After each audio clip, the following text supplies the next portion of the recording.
Is that the former royal known as Meghan Markle has called carnage once again, this time with her outlandish claims, which seemingly are proving even more damaging to the British royal family the second time around.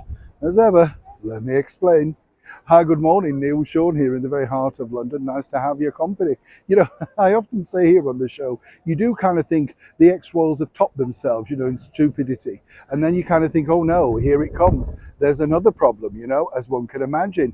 Now, this really all centers upon the fact that they seem to be getting the wrong advice, or in Meghan's case, is it the right advice? Whichever way you look at it, she becomes the number one story on the front of magazines for all the wrong reasons.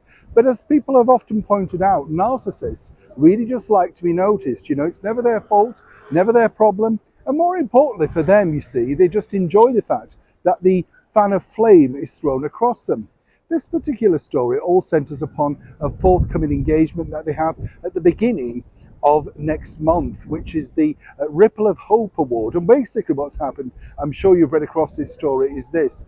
The organizer of that award has come out and said the award is for Harry and Meghan simply because they highlighted racism. That's right, in that Oprah Winfrey interview. The one where basically she claimed people were racist against her within the British monarchy. And then, of course, when Oprah Winfrey did galvanize herself to ask a reasonably interesting question, he said he would never reveal it. Thus, speculation ensued for many months, people getting the blame who simply shouldn't have got the blame. But more importantly, what a ridiculous statement, because as we've said and proven before, if anything, the British monarchy are very diverse, very inclusive, and have been for so many years, right back to the reign of Queen Victoria. It's just the times are a-changing, Obviously, Meghan needed something to hook a bandwagon to, and she found it. But now the bigger problem is this. It's created a major row within that Montecito mansion, according to a very good source. This is because, of course, when that award came through, and apparently, according to that good source, and as ever, we have to say allegedly, Prince Harry, the former royal, really didn't take too much notice. After all, he was told it was an engagement, they were receiving an award. Wonderful. Now, of course, he's realised exactly what the award is for. Now, according to that good source, while Meghan Markle thinks this is still a wonderful, great idea to be associated with, and as ever, again, we have to say allegedly, it remains to be seen if they will pull out. But Prince Harry apparently is absolutely mortified because, the small print has never been big for the ex-royal. We can see that with the Netflix agreement and the Spotify deals, can't we?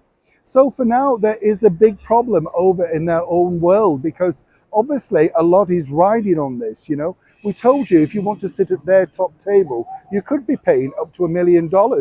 Why you'd want to waste that, I really don't know.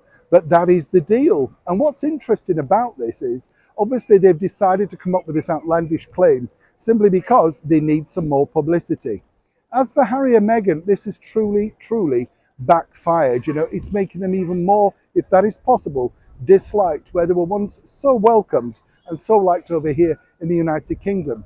But as ever, as I said at the start of this video, does anybody, particularly someone like Meghan Markle, truly care? We're talking about her, people are writing about her, and once again, she becomes, if you like, the focal point of that particular story. It remains to be seen how this pans out, but it's going to be interesting. And of course, one can only surmise what the fallout of that is going to be. This is a developing story here in the very heart of London. And as ever, when I know more, you'll know more. Neil Sean in the heart of London.